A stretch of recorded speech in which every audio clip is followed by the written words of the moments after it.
세종왕자 담양군가 소현세자의 탄식. 세종왕자 담양군가 54.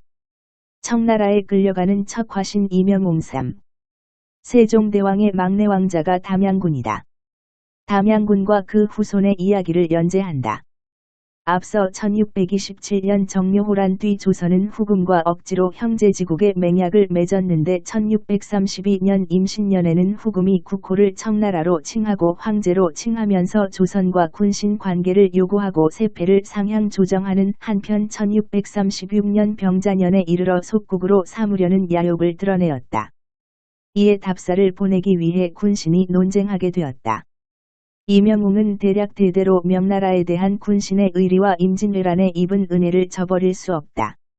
오랑캐인 금노와 형제로 지내는 것도 수치인데 지금 적은 성하고 우리는 약함으로 당장 화를 모면하기 위해 고식지게로 주화를 주장하는 자들은 만 번 죽어도 죄를 면하기 어렵고 당장 목을 베어야 한다라고 주장하였다. 이때 강도 높은 언사로 척화를 주장하며 당장 사신의 목을 베고 모독을 씻자고 주장하였던 삼학사는 심양에 끌려가 즉시 처형되고 적, 금노, 오랑캐 등의 글자를 쓴 척화신들이 차례로 소환되어 곤욕을 치르게 되었다. 병자년 12월 청나라 기마대가 한양을 순식간에 침입하고 인조가 파천한 남한산성은 곧 10만 대군에게 포위되었다. 그야말로 고성에서 이명웅은 산성 북면 독전어사가 되어 전투를 격려하는 한편 확친을 주장하는 대신에 목을 베어 사기를 진작하고 죽기 살기로 각오한 군인을 모집하여 멀리서 온 적이 지친 틈을 이용하여 치자는 상소를 올렸다. 그러나 임금은 확친을 강력하게 주장하고 적의 공세를 늦춘 주화자의 공을 저버릴 수 없었다. 그 사이 전면전은 없었으나 유례없는 폭설이 내리고 한 달 넘게 버티는 동안 산성 안으로 대포가 떨어지고 성곽휘가 무수히 파괴되고 군량과 땔감이 바닥이 나자 군인들의 척화신에 대한 원성과 시위가 극에 달하였다. 청나라는 오로지 세자를 척화신과 함께 내놓으라고 으르고 협박하였으나 차마 내보낼 수도 없었다. 마침내 이명웅 등 척화신들이 연이어 자수하고 이어 강화가 함락되고 대군과 세자빈 등이 인질로 잡히게 되자 마침내 인조가 항복하게 되었다. 당시 철수하는 청나라 군대를 따라 끌려가게 된 척화신들은 힘을 써서 빠져나갔으나 이명웅과 몇 사람의 척화신은 자청하여 소현세자와 복림대군 내외를 청나라 수도 심양까지 호종하였다. 임금이 밀지를 내려가는 동안 모두 이보덕에게 맡기노라 하였다. 당시 큰 길가는 오랑캐에게 짓밟혀 모두 황폐하고 주민이 살지 않아 세자 일행이 굶을 정도였다.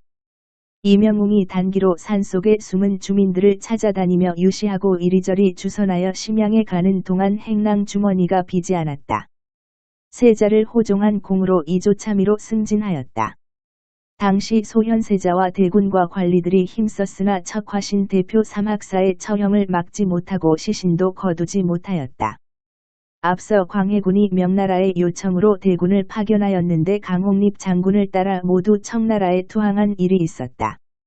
평안도 관노 출신으로 그 군대에 들어갔던 정명수 등은 고국으로 돌아가지 않고 남아서 청국어를 익히고 병자호란 때 조선의 앞잡이로 나와서는 나라의 기밀을 빼내어 제공하면서 청나라의 신임을 얻게 되었는데 뒤로 고국을 돕기는커녕 보복하고 조선 임금과 세자를 모독하고 대신을 조롱하는 일이 다반사였고 뇌물을 요구하고 조선에서 바치는 공금조차 횡령하는 등 온갖 역적 짓을 하고 있었으나 어찌할 방도가 없었다.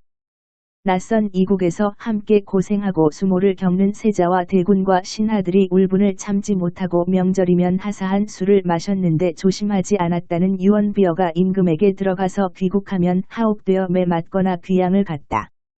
모친의 병환으로 1년 만에 돌아온 이명웅은 귀국하자마자 체포되고 하옥되어 문초를 당하고 이조참의 직은 이미 심양에서 박탈당하였다.